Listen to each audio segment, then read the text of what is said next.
Welcome to the Doc Lounge Podcast, Crazy Cases series.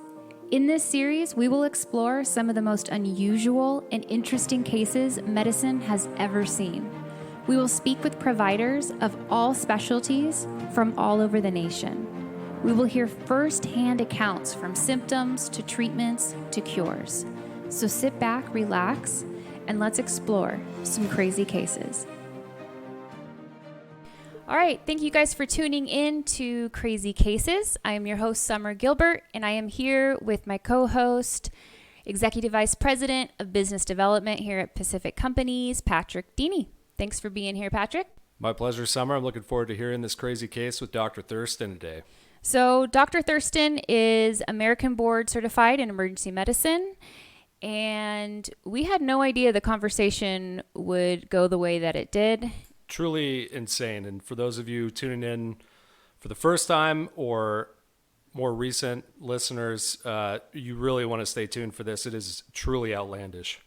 So we didn't realize it would be such a crazy case that would make us laugh and truly terrified. and terrified at the same time. So thank you guys for tuning in, and here's our episode with Dr. Thurston. Well, thank you for being here with us today, Dr. Thurston. Let's just jump right into it. Let's start from the beginning. Tell us about the symptoms and how were these patients or patient presented to you? Okay. I had two old elderly Mexican-American females who lived in Shafter, Texas. That's where they filmed the movie Andromeda Strain, and it's an abandoned silver mine. And it has, it's a ghost town with tumbleweeds and everything. And they were at the Alpine Hospital about 100 miles away, and they're from my part of the county. And I was delivering a baby at Alpine Hospital, at Big Bend Memorial Hospital. And one of the doctors there was taking care of these patients in the ER, because in those days we had no emergency room doctor. There was no dedicated ER doctor that stayed overnight. As a matter of fact, in my career, I've been the first overnight doctor in about 3 or 4 hospitals. They were thrilled that they had an actual overnight doctor. It's amazing. So he said, "I believe these girls are from your part of the county. Chuck, why don't you just take care of them?" And he left. So the room reeked of skunk spray. And so I said, "What happened?" They said, "Skunk bit." One of them, I try to keep names confidential, even though it's been about 40 years. And I said, "Well," and she said she showed me her finger was cut. She was bit. "Well, how did you get the skunk off your finger? And what happened?" "Well, we were watching Jeopardy, and Pedro came in the screen door, and the skunk ran into the living room and bit her on her finger. And wow. Pedro's over by the door." And I said, "Well, how did you get the skunk off her finger?" And he pulls out his Colt Peacemaker and waves it in the air. He's armed in the ER. He waves in the air and says he shot it. Well, because he shot it in the body and not the head, we have an intact brain, and I can have the thing examined. But this is clearly an unprovoked attack by an animal that would not do it. This is obviously a rabid skunk. There's no doubt about it. And the old duck embryo vaccine was phasing out. About 1 in 10,000 people who got duck embryo vaccine got a poliomyelitis syndrome, got transverse myelitis. But the new Marilou human diploid cell vaccine was just out, but it was very expensive in those days. It was $500 a dose. And so I had them. We couldn't get it. But you have time when you have a thing that's that far away.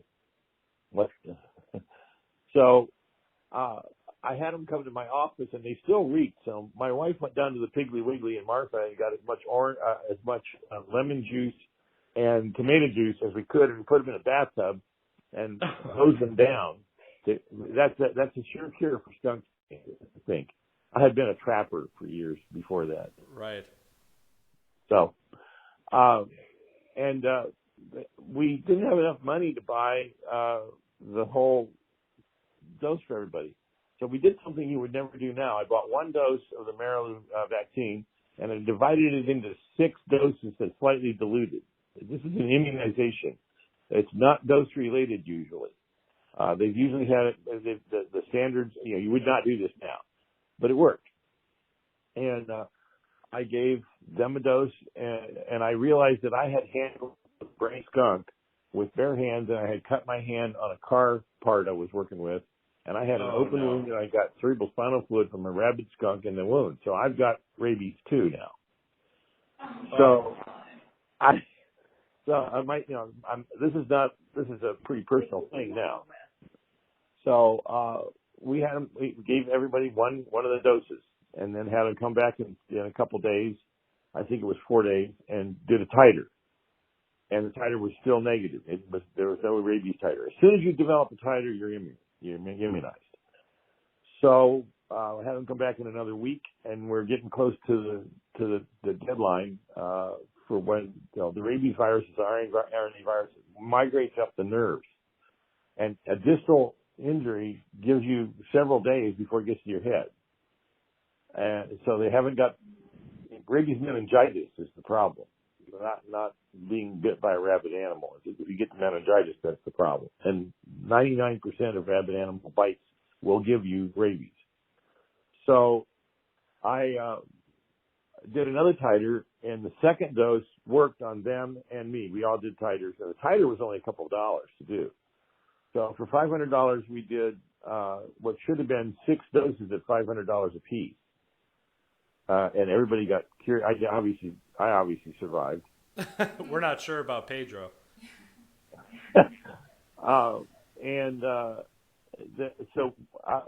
Charlie Edwards was the vet in town, and we had another patient in my office who was sick. We thought maybe he had multiple sclerosis. He had a lot of neurologic problems, and of course, it turned out to be rabies, but we didn't know it.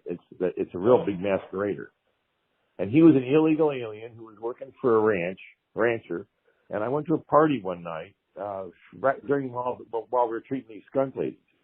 And the ranch was near Shafter, the skunk twins. And the ranch was near Shafter. And the county vet, I'm the county health officer and the coroner and everything. And Charlie Edwards is the county health officer. And we had a number of other rabies cases. So he said, that cow you had was sick, was drooling, has rabies. So he had a Hereford cow that had rabies, and one of the patients that we were taking care of was the guy who looked like he might have multiple sclerosis, and he had been force-feeding pills, shoving it down the mouth of this rabid cow. Oh, jeez. I thought, oh my gosh, he's got rabies.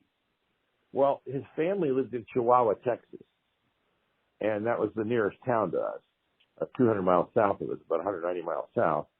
And so I got a hold of his family, and I couldn't speak any Spanish worth a darn at the time, and no one in Chihuahua City at that time spoke any English. I've been there many times, and you can't find 1 in 1,000 people that speak English at that time in the mountains in northern Mexico. So I called the hospital and asked if he was there. No, I called his family, and they said he's in the hospital. I called the hospital. I finally got an interpreter. I talked to the doctor, and I said, this man has rabies, and he's probably going to die, and he's dangerous, and he's infectious. Be careful. So they agreed, and they sedated him and took good care of him until he finally did succumb from rabies. I reported this to the state of Texas as a rabies death, and they said since he died in Mexico, they didn't want the statistics. I said, but he got bit in Texas. We argued back and forth about that for a long time, and they wouldn't take the statistics. So you got to watch out about statistics. Mark Twain says there's 3 kinds of liars. Lies, damn lies, and statistics. So in the meantime, we discovered that the skunk had bitten some cats in Shafter. And that's a real serious problem with rabies because cats bite one another for social reasons. And so rabies had spread to about maybe 30 or 40 cats in Shafter. So Rick Thompson, the sheriff of Presidio County, and Charlie Edwards, Rick was wearing a kind of a duster, and he was a 6'5" all muscle, leather vest with a star on it, spurs, cowboy boots. He had spurs that would fold up so he could get in a cruiser with them. he and Charlie Edwards and I had my long white lab coat on. Charlie had his blue veterinary coat on, long coat, and it looked like, and I think we all had cowboy hats on. And I had a broom and a bucket, and Charlie had a shotgun, and Rick had his Colt Peacemakers, 2 of them, pearl handled on either hip, and we went out looking for cats. And and we had to catch a few of them alive to verify it. So catching a live rabbit cat is we had gloves and things on. Nobody got bit, but I would trap them in the bucket, and then Charlie would take the broom over the end of the bucket, and then we put it in a cage. And it was like, while Marlon films the scene, Jim wrestles the alligator. It was like that. Right. That we ended up doing that. Well, there was also a legal case where they had a judge and a court reporter and two attorneys for the railroad, and a person that I had who was a hepatitis C victim, and the family of a railroad employee who had died of hepatitis was suing the railroad and said that he got sick from this person. And they were there taking a deposition, and they came out in a couple Lear jets and rented a limo, and it was like Beverly Hillbillies or Green Acres. It was hilarious. And they wanted to go to the restaurant that was run by the railroad out by Valentine and out in Shafter that way, where all the rabbit stuff was. And Rick Thompson had called me, and Charlie had called and said they had a rabid dog there that Rick was going to come and take care of, which means he was going to drive out to the farm and shoot the dog. Right. So I said, why don't we go see the restaurant where your victim supposedly got his hepatitis from my patient with hepatitis. It was then called non-A, non-B, but C, and see if you could see the environment. So we all headed out with the limo, and I knew we were going to be coming into town about the same time as the sheriff, and I saw his car come in. It wasn't marked. It was just an old Chevy. And so I said, just a minute, I have to take care of this. I'm the county health officer. And so I made sure they were in pretty good view of everything. And I got out and I said, the sheriff said, is this the one? I said, yep. And Charlie told me about him. He said, okay. And he pulls out a pistol and shoots the dog in the heart so we can take the head. Like my job was to come and get the head. Well, they were horrified. It was like a pandemonium. It was like a horror movie for them. And I pretended to apologize. So I knew you were probably going to see this, but I didn't realize it would be this kind of reaction. And then we ate at the restaurant, and I made sure that our waiter was the person who was supposed to have given everybody hepatitis. So then when we got back to Martha and finished the deposition, I told the lawyer for the defense of the railroad, they weren't going to ask me who was our waiter. Oh, no. Yeah. So that sort of ended that. It was a bogus case, and I didn't orchestrate it; just worked out that way all the way around. But there were a lot of Wild West kind of Matt Dillon moments and Festus Hagen moments and Chester moments like that.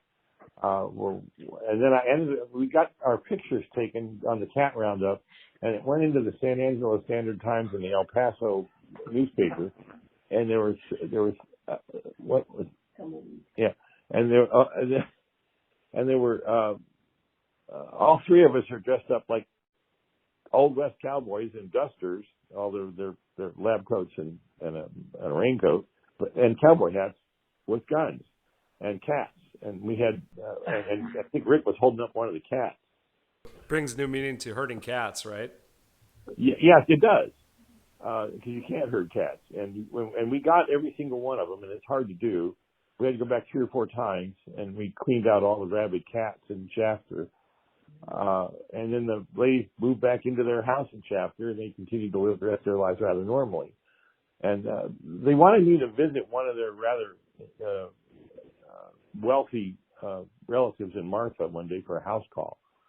And when I got to the door, there's a hacienda. There's several layers to the house. This is back into the back. I was dressed up. I had a good, nice white lab coat on. I had my little black bag. I don't think I had a hat on. I had good clothes, and I knocked on the door, and when the maid opened the door for me to go in, a dust devil and about 5 large tumbleweeds and I were blown into the inner courtyard in a complete pile of dust.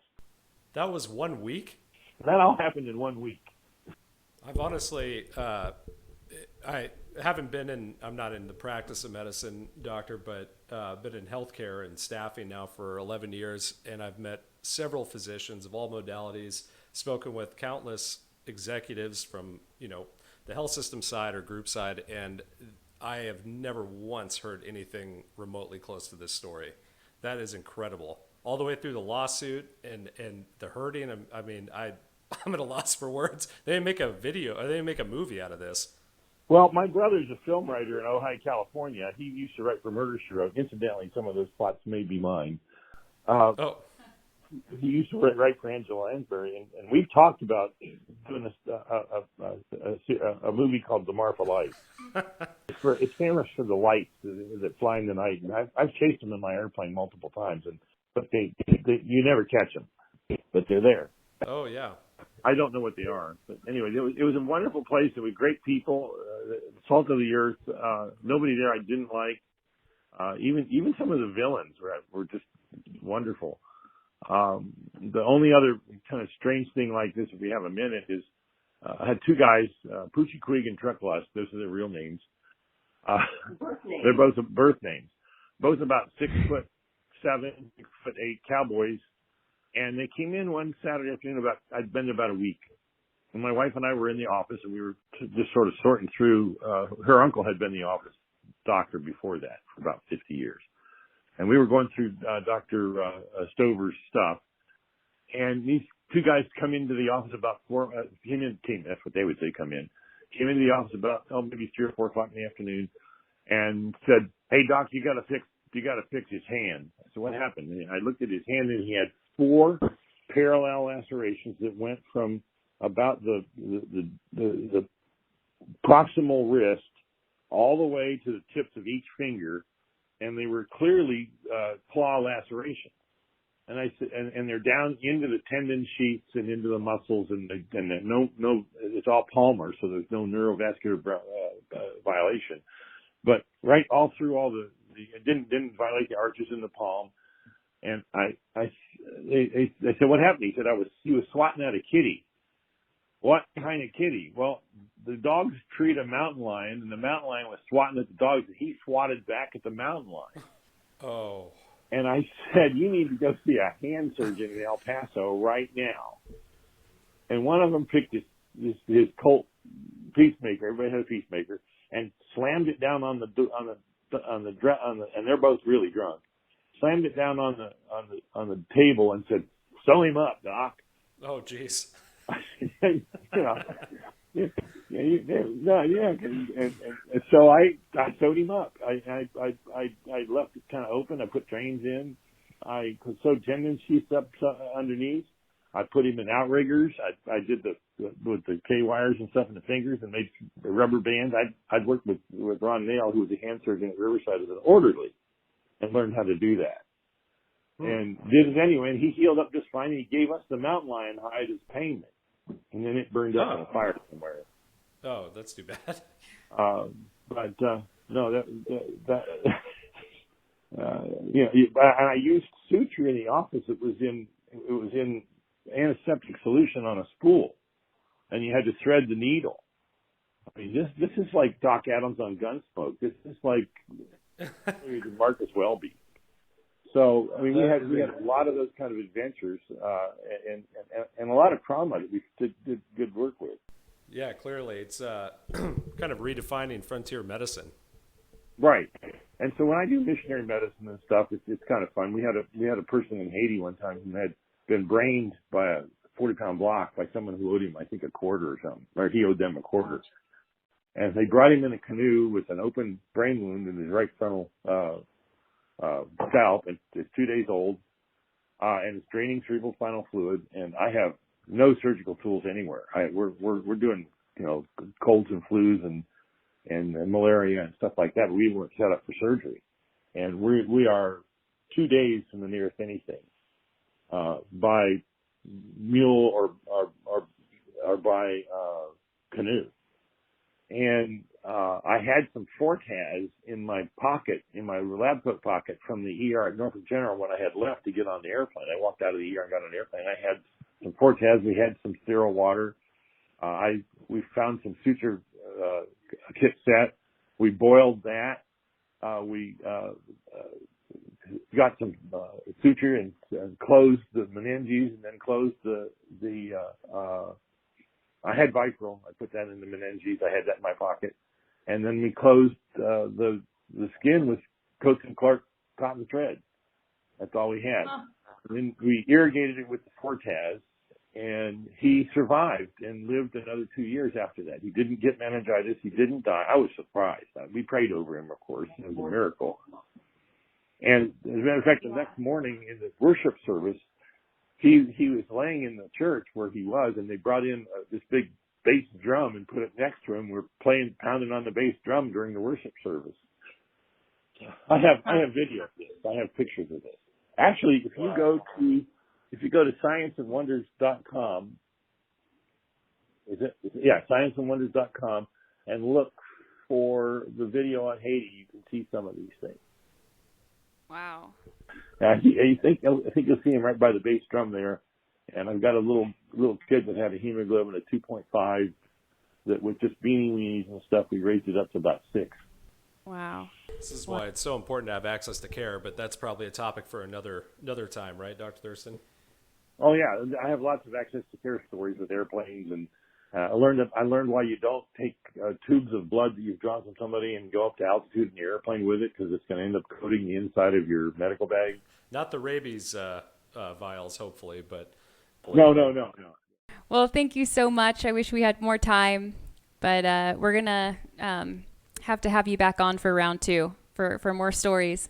Well, have a wonderful rest of your day, and tell your wife hi from us. We could hear her in the background. It was great to get to know you. Yep. Thanks, Dr. Thurston. You take care and stay safe out there. Okay. Bye-bye. All right. Bye.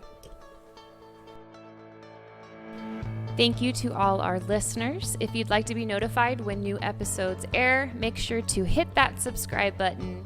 And thank you to Pacific Companies. Without you guys, this podcast would not be possible. If you'd like to be a guest or for more information, go to www.pacificcompanies.com.